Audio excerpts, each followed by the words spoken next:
recorded. Oh, nice. Same sound. Good evening. Sure, you guys Okay. exchange quarters later. How you doing? And your name again, please? William. Hi, William. I'm Ellis. I'm William. And just dealing with problems and people on the spectrum, deep on the spectrum. People on the spectrum? Yeah, I'm on the no spectrum. problem I had to deal with. Hopefully you guys didn't overhear any of that. So, Where do you want me looking at, you or the camera? you and I are having a conversation, okay? Let's start with, say and spell your name so we know we get your comment. My name is Ellis Martin. I'm the host and senior editor of the Ellis Martin Report, which exists as a podcast, although it's been streaming for 20 years digitally online anyway. We now call it a podcast, which for me, as a long-term radio guy, is like, okay, I'm a podcaster now. But I get it. That's what these things are called.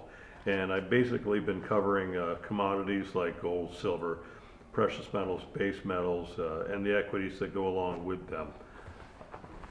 So essentially you're saying, We're not rolling? no, rolling. Oh, okay. I mean, I get Oh, paranoid. you're Do gonna edit do this. you ever lock your door and then walk back to make sure you lock the door? All the time, That's okay. constantly. So basically you're saying you got demoted when the word podcast came out. Yeah, that's exactly right. I never thought of it. It's exactly what happened. I felt smaller, but not really. So you have not just been in the financial space for decades. I've been in radio for 52 years. Not just in the financial space for decades, but you've had your finger on the pulse because you're interacting with all these people. Mhm.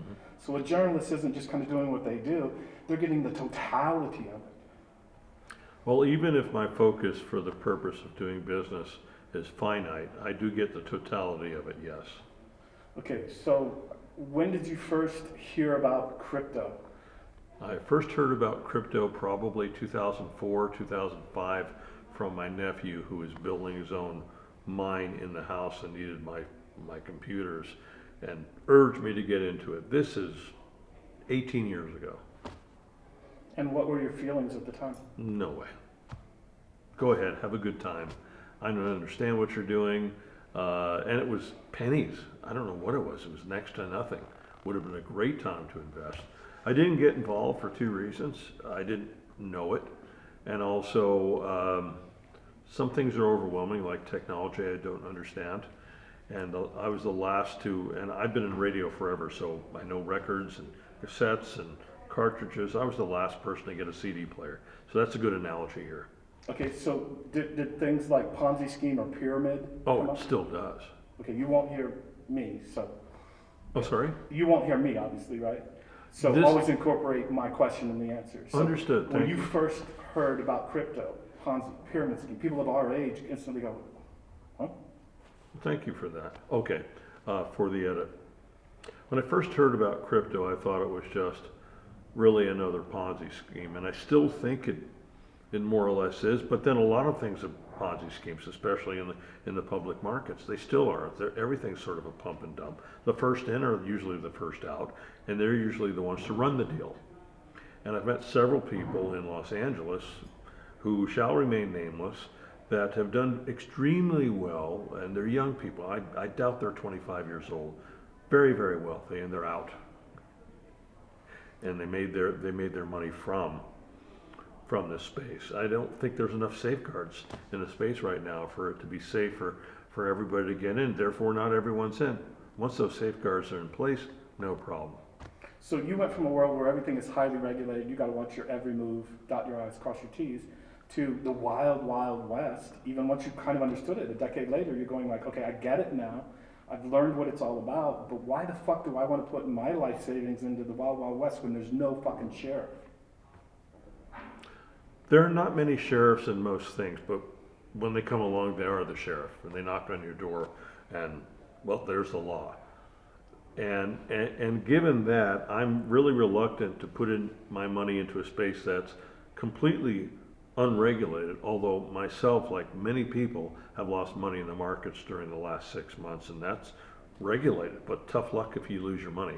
Well, I'm not about to put any money that, whether I can lose it or not, whether I can afford to lose my money or not, is irrelevant. You should never invest if you can't afford to lose your money anyway. But again, whether I can afford to lose it or not is irrelevant. I don't want to lose it in something that's completely unregulated. At the same time, that regulation's gonna make it less attractive. So it's a catch-22, it's a conundrum. Okay, yet you're here, it's your first NFT convention. Why did you finally come out? I came to this convention because a friend of mine in the mining and biotech space who exposes investors to issuers that need to build their shareholder base as part of the fiduciary duty to their current shareholders, he asked me to expand my horizons, come on out. And they offered me a speaker's position to do exactly what I'm doing right now in this interview, is to be sort of a skeptic and a naysayer. I'm open-minded, but just show me and my audience where the risk can be mitigated completely, or close enough to being complete. Okay, so did you come here to be proven wrong? No. Investigate? I didn't come here to be proven right or to be proven wrong or to be or to prove anything, because I come here with an open mind. But what I learned in this conference, there's a lot of really good people that have been innovators, not just today, but 5, 10 years ago. I didn't know the space was that old. I didn't know that this space. I met someone here the other day. I'm doing this for purposes of editing, by the way. I met someone here the other day who was one of the innovators in NFT back in 2014. And I didn't know it existed until 2 or 3 years ago. I'm also an artist. I don't make a living at it. And most artists don't make a living at it, which is why I don't pursue my art. But I thought the idea of tokenizing and digitizing a piece of art was just genius, and a way for artists to build their own following and actually get paid, because they typically don't. So that all interests me. And I noticed that many people here have an interest in art, which may explain the general mood, which has been very good. People are extremely nice and happy. I don't see that at most conferences. So it's going to take you a few days, a week, whatever, to process what you found here and then settle into where it fits, right? But just general reaction. You know, there's a formula for how much money you ought to have liquid, how much should be in stocks, how much should be in bonds, how much should be in each of these categories, if you will, to take care of your personal. Where do you think crypto is going to fit in once you kind of settle, like, well, maybe I'm going to dabble in this a little bit? How does that change your personal formula? I don't. So now I've learned in the last couple of years that as an entrepreneur, even an interviewer, a guest, or I do a lot of audio editing. I've been doing that for 52 years. So if I get too busy, I just farm it out. But that's an art form, is putting these pieces together and taking out the crap and making everybody sound fantastic, even if that's not their normal thing. If their audio sucks, you boost that up, you play it in post. All that. So none of that. You gotta cut out that. None of that's in any of the content that I send. Because you have to. Because Job people to make want it to hear. sound and look good. There's no patience anymore. Yeah. The talking head stuff usually doesn't work. It's hard to watch video, and when you hear something, if it doesn't move, you're out. It's not interesting. Yeah. I always thought you had to have a good voice to be in radio, so I worked on that years ago. I'm from New York. I don't have a New York accent intentionally, because back then it mattered, now it doesn't. I still think people only complain and bitch if what they hear or see isn't good. Otherwise, nothing. You don't hear anything from them. Sure. So let's back up, Sure. because the last two were really, really important stuff. I don't remember what the third one was. But basically, let's go back to if the U.S. were to develop a U.S. currency, cryptocurrency, U.S. coin, and I won't get into, do they have the Fed regulating it to keep it stable, which there's a technology basically that you burn tokens. So they could do exactly what the Fed does by burning tokens. I won't get into all that, but just so you know for your future investigations. But if the U.S. were to get into the crypto market with their own coin, would that change your perception of not wanting to dive deep into crypto?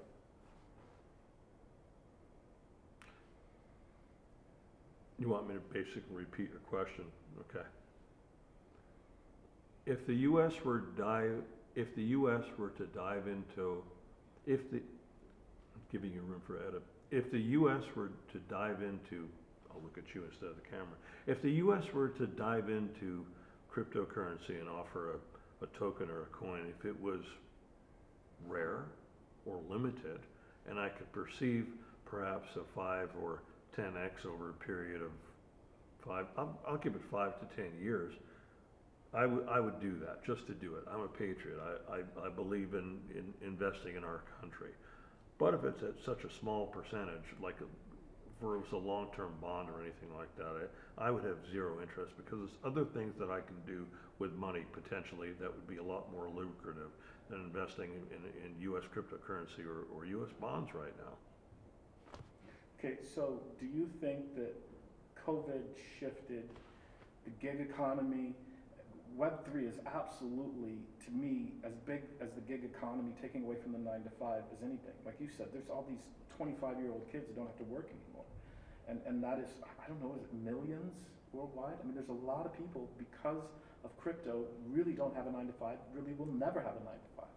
But do you think these things are the reason why unemployment is the one index right now that everybody says, well, that's the only reason we're not in a recession? Technically, because you're absolutely right. They're not going to call it. They're going to hide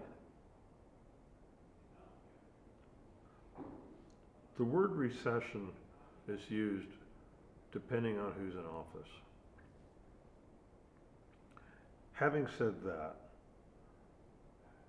the reason why the unemployment is perceived and perhaps is as low as it is, in my opinion, is because the economy has shrunk as a whole. The retail economy has shrunk. The job market has shrunk because many businesses have closed.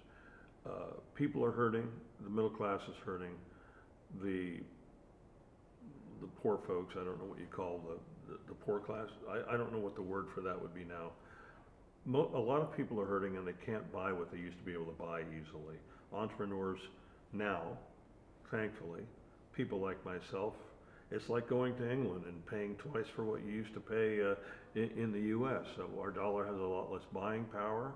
For me, a pack of Keurig coffee capsules cost $10 where it used to cost $5. A bottle of orange juice cost $10 where it used to cost $5 just a year ago.